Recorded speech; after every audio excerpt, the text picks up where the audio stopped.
I used to believe that the worst pain in life came from things beyond our control. An illness, an accident, an unpredictable tragedy. But I was wrong.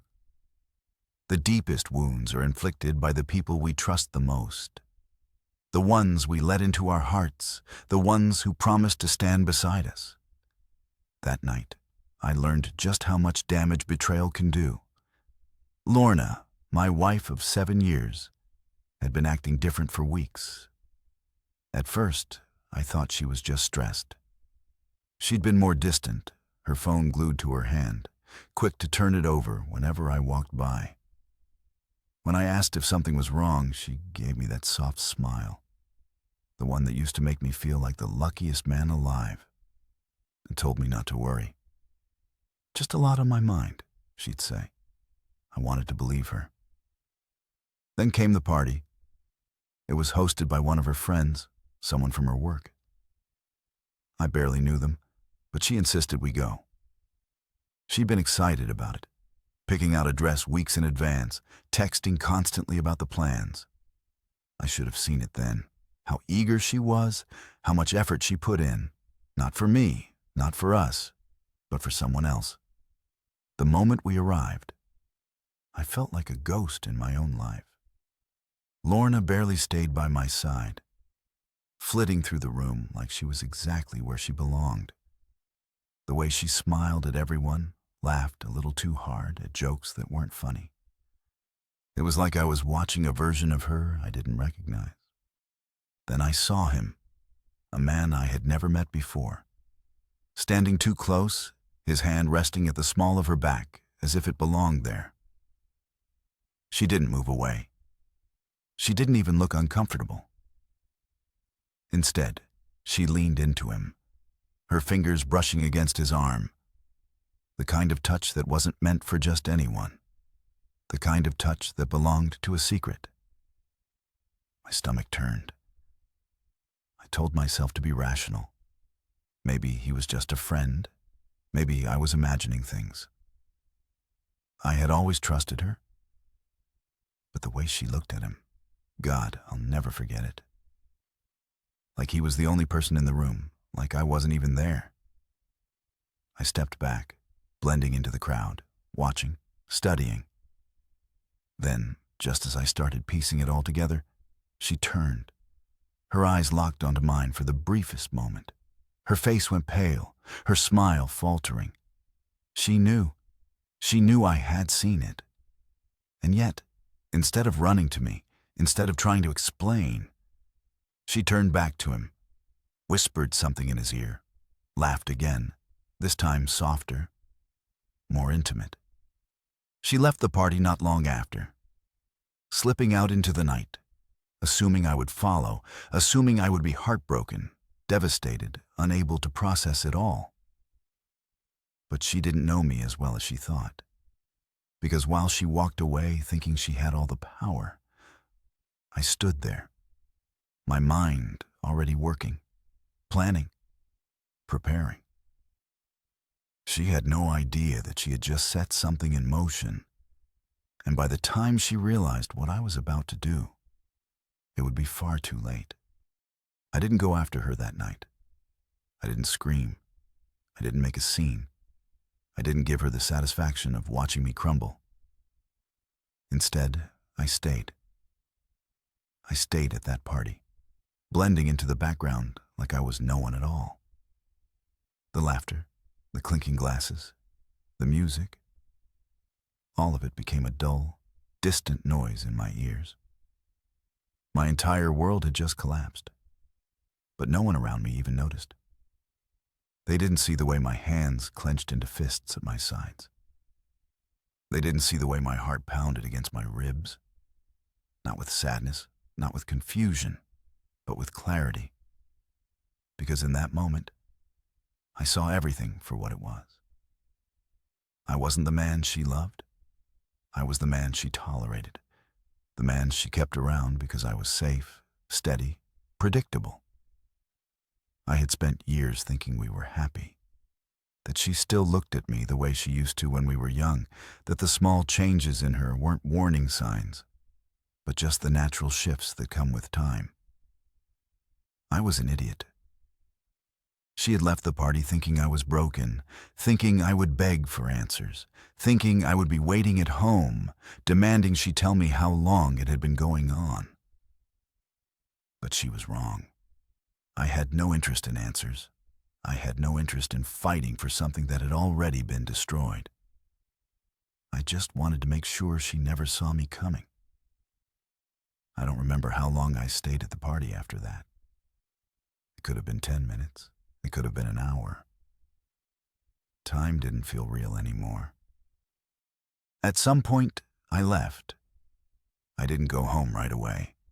I drove around aimlessly, my mind racing. Every memory of us flashed through my head like scenes from a movie I didn't recognize anymore. The way she used to curl into me at night, whispering about the future we would build together. The way she used to light up when I walked through the door after work, like I was the best part of her day. The way she used to say my name like it meant something. Had it all been a lie? Or had she changed somewhere along the way, and I had just been too blind to see it? I gripped the steering wheel tighter, my knuckles turning white. It didn't matter. What mattered was what I was going to do next. I wouldn't be reckless. I wouldn't make mistakes. I wouldn't lash out in anger and ruin my own life in the process. No, I would be patient. I would be smart, because revenge, real revenge, isn't about rage. It's about control. And for the first time in a long time, I had all the control. When I finally pulled into the driveway, the house was dark. Her car was there, parked exactly where it always was. She was inside, waiting. I could picture her perfectly, pacing the living room, rehearsing excuses, crafting lies, ready to spin the story in whatever direction benefited her most. I took a deep breath before stepping inside. The second I walked through the door, she was there. "Travis," she said, her voice soft, careful. She had always been a master at sounding sweet when she needed to. "You left without me." I stared at her, silent. She took a step closer. "I wanted to talk to you about earlier." I didn't move, didn't speak, just watched. She was testing the waters, trying to gauge just how much I had actually seen. I tilted my head slightly. "About what I saw," she said. The flicker of relief in her eyes. She thought I was giving her an opening. "The party," she continued, her tone rehearsed. "I saw you looking at me, and She hesitated, like she was debating which version of the truth she was about to sell me.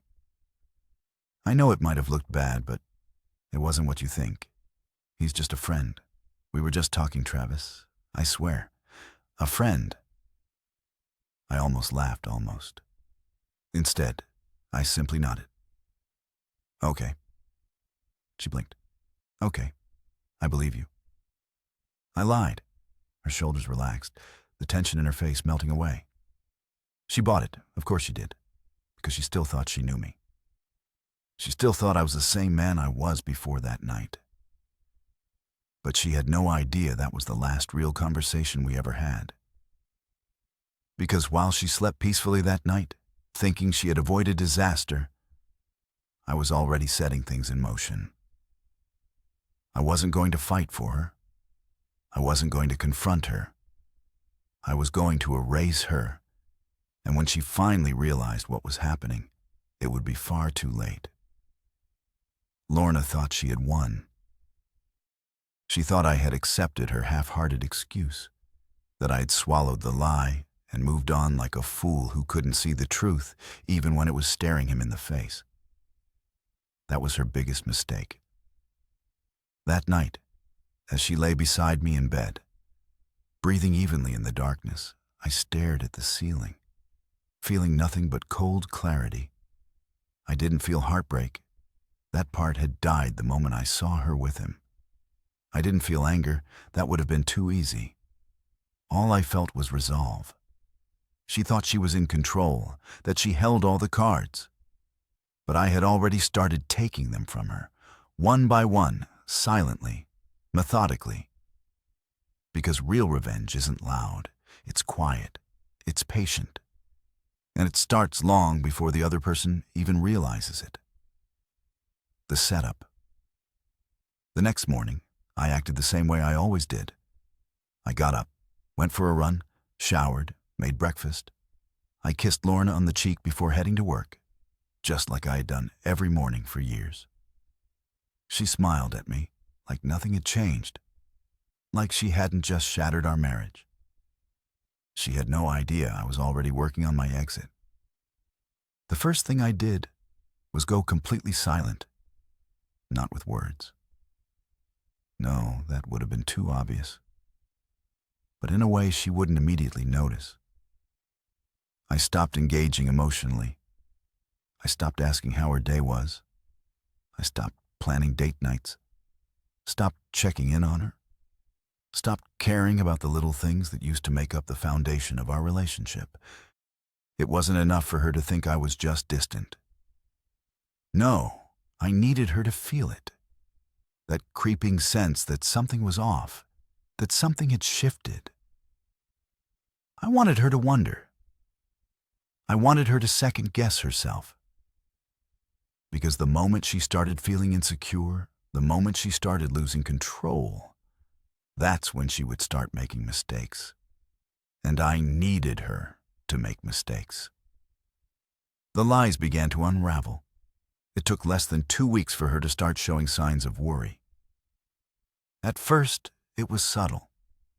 She lingered longer in the kitchen, watching me from the corner of her eye as I scrolled through my phone at the dinner table.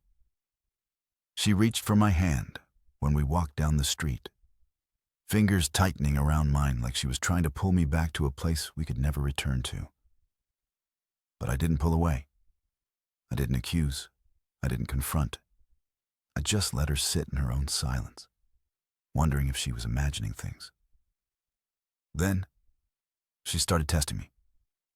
One night, as I was getting ready for bed, she leaned against the doorway, watching me. "Travis," she said softly. I glanced at her. "Yeah?" She hesitated, then smiled, but it didn't reach her eyes. "I was thinking maybe we should go on a weekend trip, just the two of us." I nodded. "Sure." She blinked, surprised. "Really?" "Yeah," I said, turning back to my dresser. "Sounds nice." She studied me like she was trying to read my mind, trying to figure out if I was playing a game. But I gave her nothing, because I wanted her to feel what it was like to be deceived. I wanted her to question whether the person she thought she knew was still there, because soon she was going to wake up to a reality where I was no longer hers. The next step, taking back my life. While she spent her days pretending everything was fine, I spent mine making sure I was prepared. I went to a lawyer quietly, without telling a soul. I laid everything out, the financials, the assets, the plans I wanted to put into place. I made sure she would be left with nothing, not out of spite, not out of anger, but because she had already taken everything from me. I wasn't going to let her take any more. Then I started separating my life from hers, piece by piece. I pulled my money from our joint accounts and transferred it into a private one. I stopped paying for things she wanted, no more surprise gifts, no more covering for her extra expenses. I even started staying out later, letting her wonder where I was, what I was doing. And she noticed. At first, she tried to play it cool. Then she started getting nervous. One night, as I came home later than usual, she was sitting on the couch waiting. "Where were you?" she asked, her voice casual, but I could hear the tension underneath. I shrugged. "Out." She frowned. "Out where?" "Just out." That was when I saw it, the flicker of something I had never seen in her before. Not guilt, not remorse, but fear. Because for the first time, she realized I was slipping away. She realized that maybe, just maybe, she had lost me. And she had. She just didn't know how badly yet. The moment she knew came 3 weeks after the party. Everything started falling apart for her. It happened on a random Thursday night. I was sitting at the kitchen table, finishing up some work, when she came in, looking hesitant. "Travis," she said, clearing her throat, "can we talk?" I leaned back in my chair, watching her. "Sure." She fidgeted. I feel like you've been different lately." I raised an eyebrow. "Different how?" She hesitated. "I don't know. Distant, cold, like you're slipping away from me." I didn't respond because I wanted her to keep talking, and she did. She took a shaky breath. "I don't want to lose you." I studied her carefully, my expression unreadable. Then I stood up, walked over to her, and placed a hand on her cheek. "You already have," I whispered. Her face went pale because for the first time, she understood she wasn't in control anymore. And for the first time in our marriage, she was the one who was terrified. But this was only the beginning, because soon she was going to wake up to a world where I was no longer hers, and she would have no one to blame but herself. Lorna didn't sleep that night. I could hear her shifting beside me, her breathing uneven, as if she was waiting for me to say something, anything, that would assure her I wasn't slipping away, but I didn't. I lay there, calm, steady, breathing in sync with the darkened room. Let her feel it. Let her feel the same unease, the same uncertainty that I had felt the night she left that party. When the sun rose, I got up like nothing was wrong. She watched me as I moved through her bedroom, my steps deliberate, unhurried. When I went into the kitchen to make coffee, she followed, standing awkwardly near the counter as I poured myself a cup. She looked like she wanted to say something. "I meant what I said last night, didn't you?" Her voice was soft, uncertain. I set my cup down, meeting her gaze. "Yes." Her throat bobbed as she swallowed hard.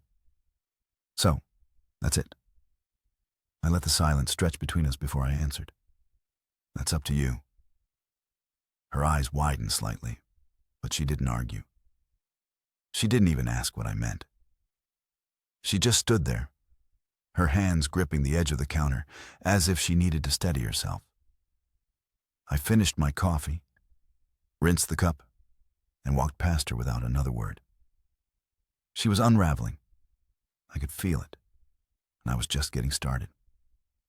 Lorna had spent months, maybe longer, making decisions behind my back, building a secret life while keeping me in the dark. She had controlled the narrative, controlled the way things played out. Now, I was shifting the power dynamic, and she had no idea how to handle it.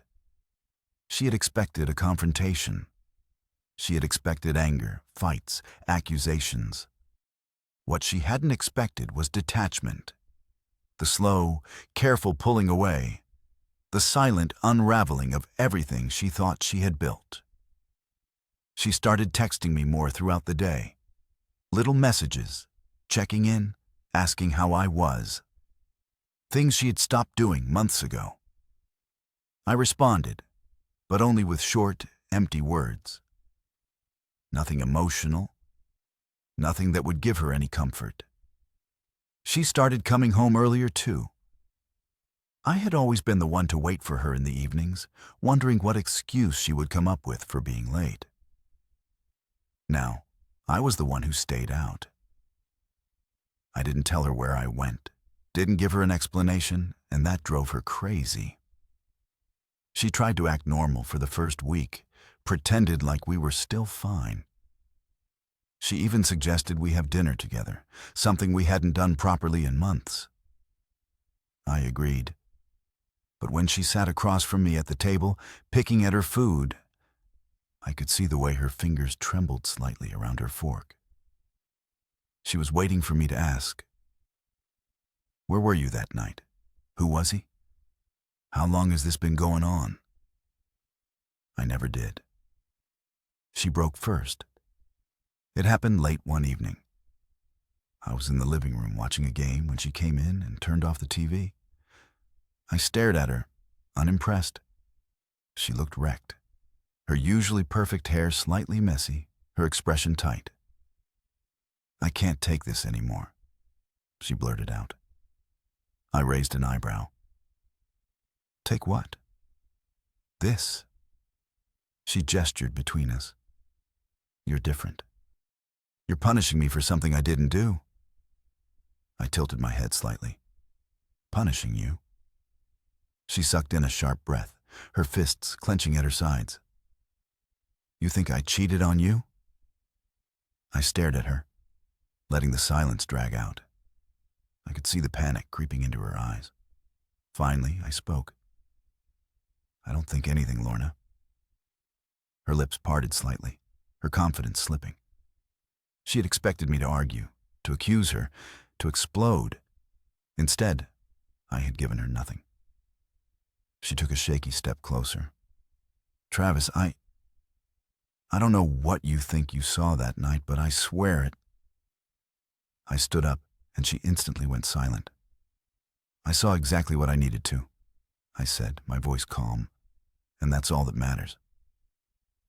She opened her mouth, but no words came out. I didn't give her a chance to recover.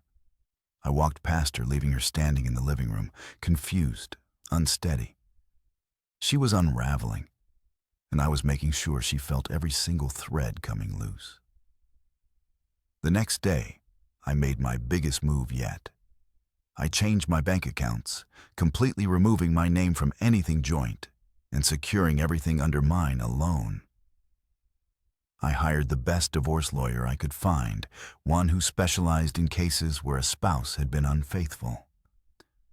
I gave them everything I had, not just proof of her strange behavior, but records of her spending patterns, of her nights out, questionable transactions on her credit card. If she thought I was just going to walk away quietly, she was wrong.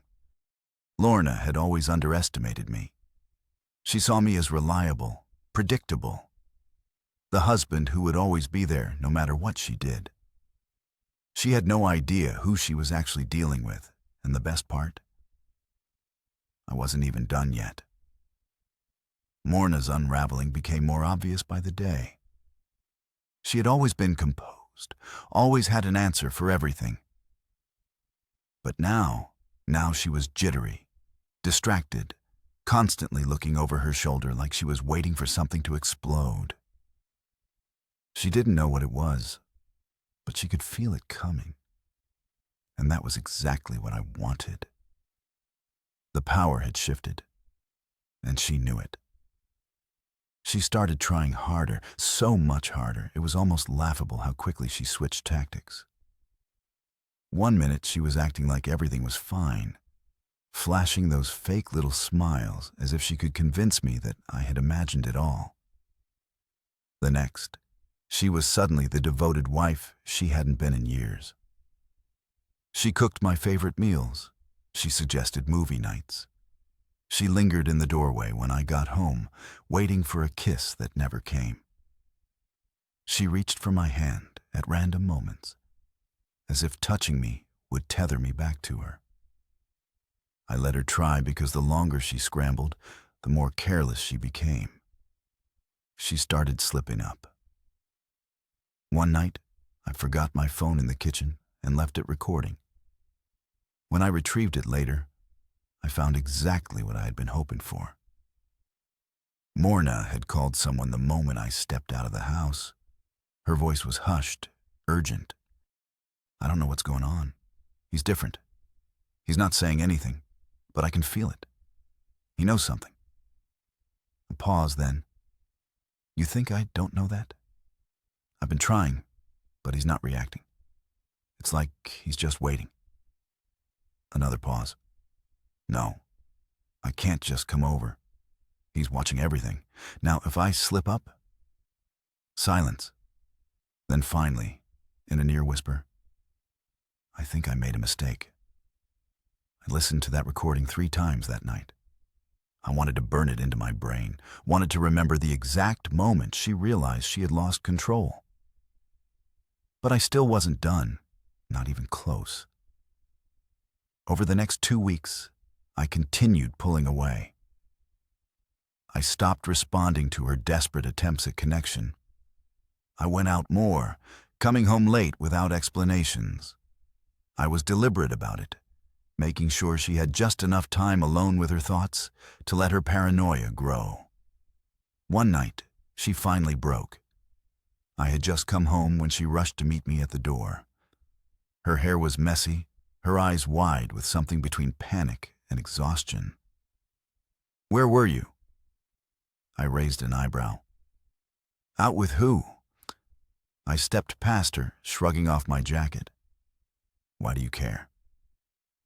Her fingers curled into fists at her sides. "Because you're my husband." That made me laugh. Actually laugh. She flinched at the sound. "Now you remember that?" I mused, my voice light. Funny how that works. Her face paled. "Travis, please." I turned to her, my expression unreadable. "What exactly are you asking for, Lorna?" She hesitated, her mouth opening and closing like she wasn't sure how to phrase it. I decided to help her. "Are you asking me to forget?" I took a step closer, my voice calm. "Are you asking me to pretend I don't see the way you've been acting for months? That I didn't see you that night?" She swallowed hard, her throat working. I leaned in, just a little. "Or are you asking me to let you keep your secret?" Silence. Her lips trembled, her entire body suddenly stiff with tension. And that was my answer. She wasn't sorry. She wasn't devastated because she had betrayed me. She was devastated because she got caught. I let the silence hang between us, watching as she stood there, her entire body frozen in place. Then I stepped back.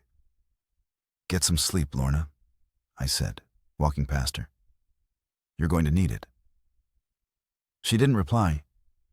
She just stood there, staring after me, completely lost.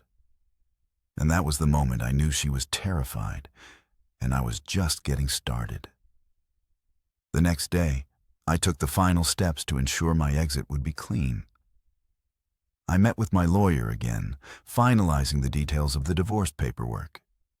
I gathered every single bit of financial information I needed, ensuring that by the time I handed her those papers, she would have nothing left to fight for. I didn't want a messy divorce. I wanted an effortless one. One that would leave her with no room to argue, no loopholes to slip through. When I returned home that evening, I found her in the kitchen, sitting at the counter with her phone beside her. She looked up the moment I walked in, her expression hopeful. "Hey," she said softly. "I made dinner." I glanced at the untouched plates of food in front of her. I smiled. "That's nice." She frowned slightly, as if waiting for me to sit down. I didn't. Instead, I pulled a thick envelope from my coat pocket and placed it on the counter between us. Morna stared at it, confused. "What's this?" I tapped the envelope once. "Open it." She hesitated before reaching for it, her fingers trembling slightly as she peeled it open. The moment she saw what was inside, her breath hitched. She looked up at me, her face pale. "You?" "I filed this morning," I said, my voice steady. "It's done." She blinked rapidly, her lips parting like she wanted to say something, but no words came out. And then, for the first time since that night at the party, I saw it. Realization. It was over. Not a fight, not an argument, not a storm of rage and accusations, just over. She had been expecting a battle. She had been preparing for it. But she never expected me to walk away without giving her one. I watched as her hands gripped the edges of the paper, her breath shallow.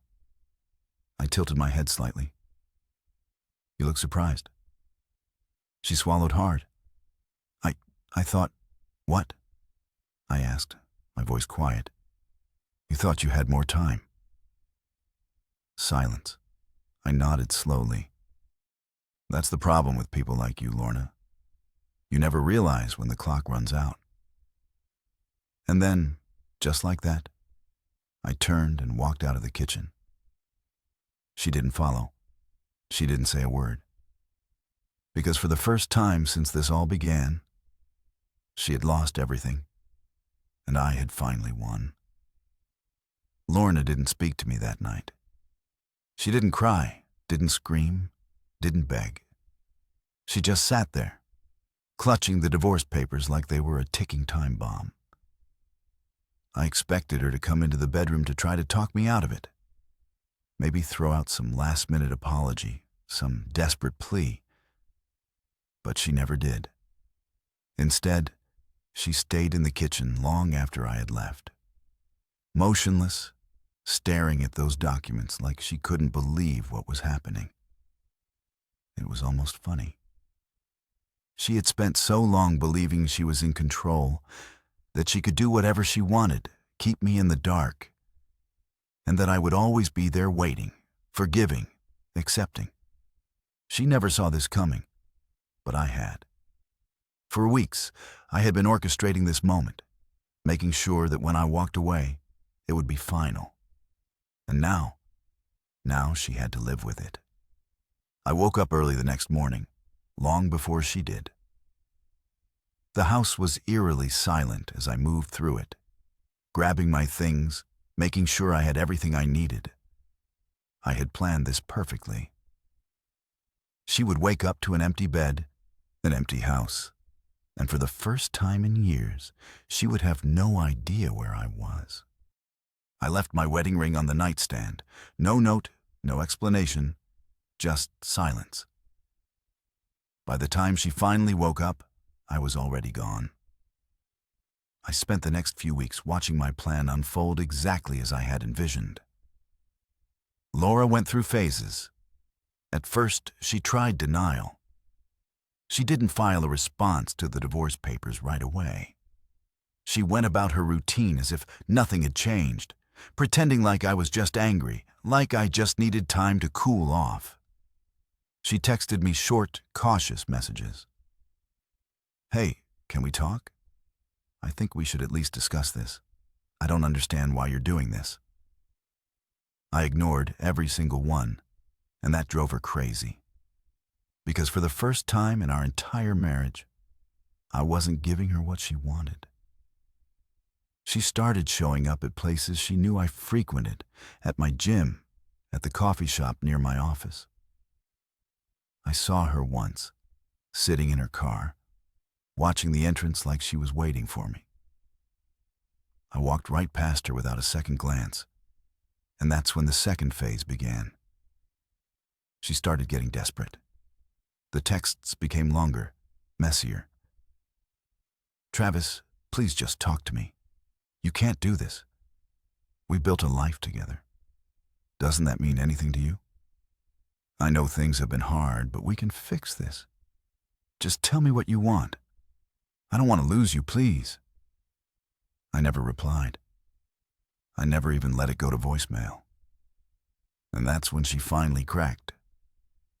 One night, weeks after I had left, I was sitting in my new apartment when my phone buzzed. It wasn't a text this time. It was a single notification. Missed call from Lorna, followed by another and another, then a voicemail. I let it sit there untouched for hours before finally pressing play. The moment I heard her voice, I knew she had hit her breaking point. "Travis," she started, her voice thick with something between exhaustion and frustration. "I know you're listening. I know you're seeing my messages, and I know you're doing this to punish me." A pause, a sharp inhale. "But I need you to understand something." Silence. Then, barely above a whisper, "I never thought you would actually leave me. I closed my eyes. There it was. Not an apology, not an admission of guilt. Just shock. Shock that I'd walked away, that I had done what she never thought I was capable of. And that was all I needed to hear. I deleted the voicemail without responding. Lorna was nothing to me now, and she was finally starting to understand that. The final blow came exactly as I had planned. A month after I left, she received the final notice. A court date, a deadline, a clear, undeniable message. This was real. This was happening, and there was nothing she could do to stop it. She tried one last time. She showed up at my apartment. I wasn't surprised. She stood outside the door, knocking insistently, calling my name. I didn't answer. She knocked harder. "Travis, please, just open the door." I stood on the other side, silent. I could hear her breathing, shaky, desperate. "Travis," she whispered, "I love you." For the first time in weeks, I felt something. Not anger, not sadness, just pity. Because she still didn't get it. Love wasn't a shield. Love didn't erase betrayal. Love didn't undo what she had done. After a few minutes, her footsteps retreated down the hall. I waited until I heard the elevator doors close before I finally moved. I walked over to the window, watching as she stepped outside, pausing on the sidewalk like she was waiting for something. Then, after what felt like a lifetime, she pulled out her phone and dialed a number. I already knew who she was calling. I smiled because she still thought she had options. She still thought she could salvage something from this. But she was wrong. By the time she realized it, by the time she truly understood that I was gone, it would be far, far too late. Morna's last desperate attempt at contact didn't surprise me. If anything, I had been expecting it. She had lost control, and she was grasping at whatever she could to hold on to the illusion that she could fix things. But there was nothing left to fix. I had already moved on, not just physically, but mentally. She was nothing more than a ghost of the past, an afterthought in a life I was no longer living. But I knew her. I knew she wouldn't give up without one last fight. And sure enough, a week after she stood outside my apartment whispering, "I love you," into the void, she escalated. I woke up one morning to a string of texts, longer, messier, more desperate than ever. "Travis, please, we need to talk face to face one last time. I can't sleep. I can't eat. This isn't how things were supposed to end. I made a mistake. I know I did. But I swear, I never wanted to hurt you. You have to believe me. Can we just talk? Please, just once." I stared at my phone, sipping my coffee, reading every single message without a single ounce of emotion. Then I blocked her number. It was over. And for the first time since this all began, I could finally breathe. I wish I could say that was the end of it, that she faded out of my life like a bad dream, that I never saw or heard from her again. But Lorna had one last card to play, one last pathetic, desperate attempt to rewrite history. She showed up at my workplace. I was in the middle of a meeting when I got a message from security. "A woman is here asking to see you. Says it's urgent." I knew exactly who it was. I could have ignored it, but I didn't. Instead, I got up, adjusted my tie, and calmly walked down to the lobby where I found Lorna standing near the front desk, shifting nervously from foot to foot. The moment she saw me, her face lit up with relief, like she actually thought I would welcome her, like she thought there was still something left between us. I stopped a few feet away, crossing my arms. "What are you doing here, Lorna?" She exhaled shakily, her eyes searching mine.